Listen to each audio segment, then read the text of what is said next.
families of Maud and John Jones, friends, colleagues, members of the university community, and distinguished guests have gathered here for the memorial dedication of the Maud M. Jones African American Collection Room.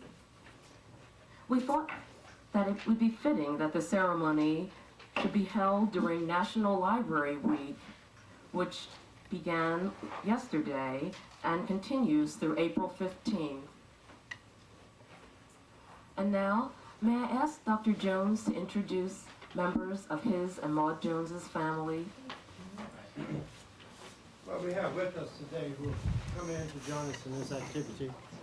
We have Maud's two daughters, Carolyn and Verna. And we have her son, Martin. And we have my daughter, Patricia. And my grandson, Kent. And my son, John Jr. He's back here somewhere. Find out. We also received in the mail today a letter from Mrs. Jones's mother. I would like to read it to you. To President Laverne McCummings and the staff of Cheyney University, I am very proud and thankful that my daughter will be remembered for the work she was most interested in. Again, I must thank you, but due to a recent illness, I will not be able to attend. Sincerely, Mrs. V.B. Moore.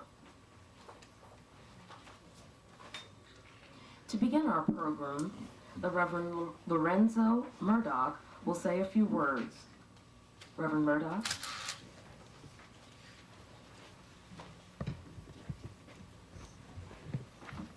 Thank you. The word dedicate simply means to set aside for a particular purpose. Throughout the history of man and womankind, we have seen examples of people setting aside particular things for particular purposes. During the days of the Old Testament, the Feast of Passover was instituted to commemorate, to set aside the time wherein God saved his people.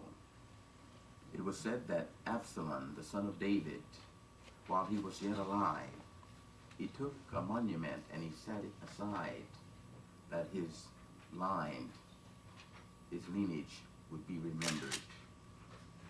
Then all of us know of the time that Christ Jesus himself, while he was in an upper room with his disciples, and after he had passed the cup and the loaf, he set aside a time wherein we would take the loaf and then sip from the cup, a special time to be remembered.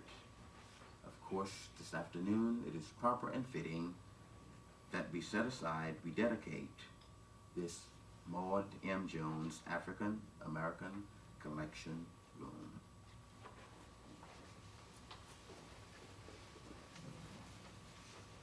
Thank you.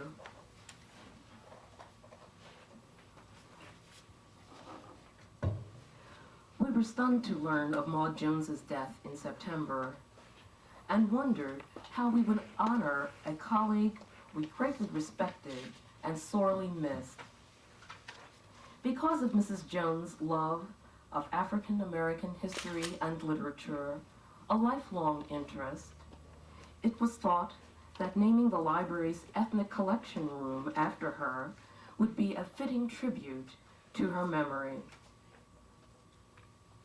Maud Jones was responsible, under the directorship of Dr. Floyd Hardy, for the present organization of what has been called the Ethnic Collection Room, changing its focus to works by and about African Americans.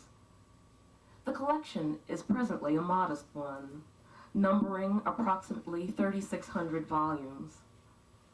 However, in the upcoming years, we expect to focus on the African American collection, to nurture it, and develop it into the first-rate research center that Maud Jones envisioned. Mrs. Jones was a modest person, and we are not sure that she would have wanted attention drawn to herself in quite this manner. But we feel that this ceremony not only provides us with an opportunity to express our appreciation for Maud Jones's contributions to the university, but also gives us an occasion to celebrate the rich heritage of this predominantly and historically African American university. Dr. McCummings?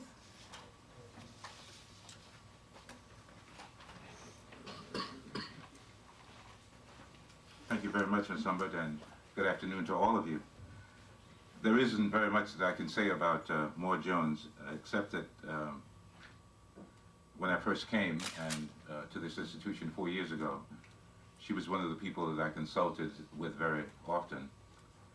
And under no circumstances did I ever find her unwilling to assist with not only my personal needs of things that I had to have from the library, but a constant caring for the institution and for its direction for the future.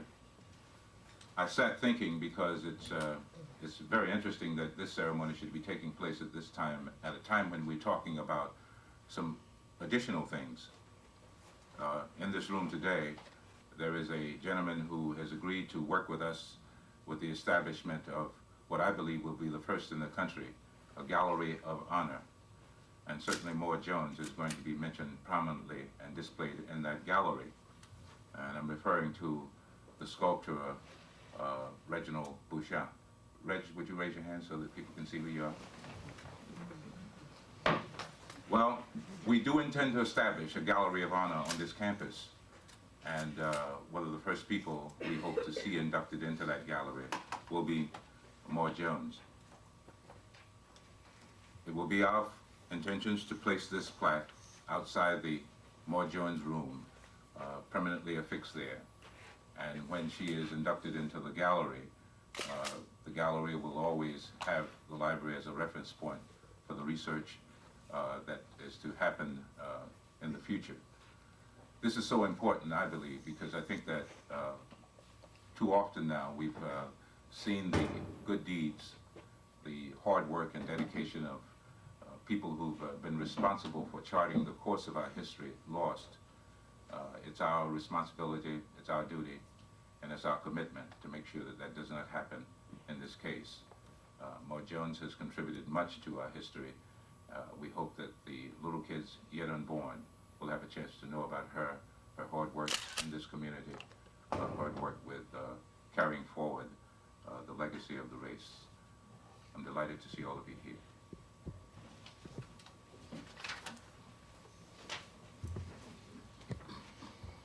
Thank you. Maud Jones was a member of Alpha Kappa Alpha sorority.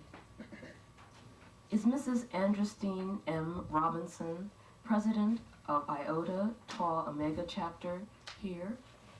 Yes. We're delighted you could make it.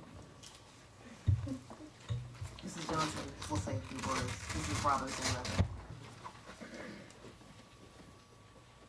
Good afternoon. I am currently the Bacillus, or president of the Alpha Kappa Alpha Sorority Iota Tau Omega chapter, which is based in Chester and Delaware counties, Pennsylvania. And we had the opportunity to work with Soror Maud Jones for many, many years. I am sure that all of us who had the opportunity to work with her was very touched. Soror Maud was someone that was very supportive in our organization. She was someone that we could depend on, someone that was supportive. She was a very quiet person, yet we felt that she had a very strong presence in our organization. And I'd like to, at this time, have someone else come up and say a few words about Maud, someone in our chapter who was not only a soror to Maud, but a very close friend of Maud's. I'd like to ask Jacqueline Starr to come and say a few words.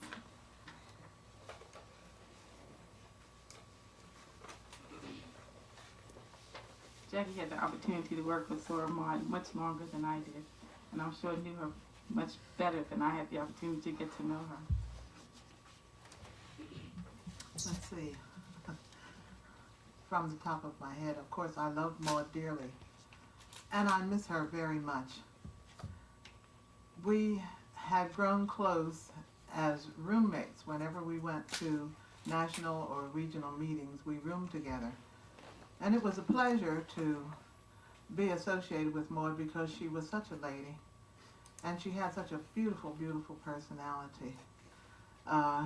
We enjoyed many things. We would go to some of the things together, and Maud, of course, had been in the sorority much longer than I had, and she knew people from many chapters. The first one, she had been, I think, maybe inactive for a number of years when we went to our first conference together. And when we got to the conference, and she saw so many people whom she knew from so many different places, she was elated, and of course after that she was hooked. We never had to discuss going back again. When a conference came up, we would just say yes, we knew that we were going. As Sora Robinson has said, she was a very hard worker, and she was a very talented person. I don't know how many of you knew that she sewed beautifully and did beautiful handwork. And we worked together very closely on an annual bazaar. Maud would make items for the bazaar, and of course then we all had to spend time at the Exton Mall selling our wares.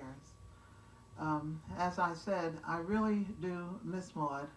I miss her a lot when I come to the campus because I used to like to stop in and spend a little time with her. And of course I miss her as my roommate.